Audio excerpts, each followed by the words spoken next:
एखाद्या गावचा सरपंच असा देखील असू शकतो का, म्हणजे कधी रस्त्यावरील चिखलात बसून आंदोलन केलं, तर कधी शासकीय कार्यालयासमोर 2 लाख रुपयांची उधळण करत मी तुम्हाला पैसे देतो, मात्र माझ्या गरीब मायबाप जनतेचं काम करून द्या असं म्हणून आंदोलन केलं. एकीकडे आपला पुरुषार्थ बाजूला ठेवला तर दुसरीकडे साडी नेसून आंदोलन केलं.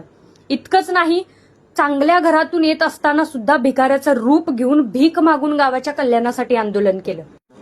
इतकंच नाही तर मराठा आरक्षणासाठी स्वतःची गाडी सुद्धा जाळली. नेमके हे सरपंच आहेत कोण? हे आहेत छत्रपती संभाजीनगर जिल्ह्यातील सरपंच मंगेश साबळे.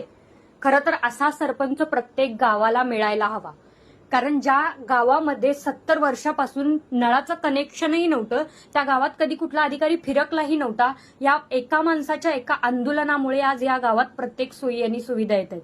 खरं तर राजकारणातला भ्रष्टाचार बघितला आणि गाव लेवलचं राजकारण जर बघितलं तर असं वाटतं की खरंच मंगेश साबळेसारखा सरपंच प्रत्येक गावाला मिळणं गरजेचं आहे.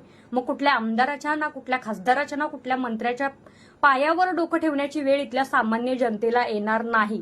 खरंच या माणसाचं काम खूपच ग्रेट आहे.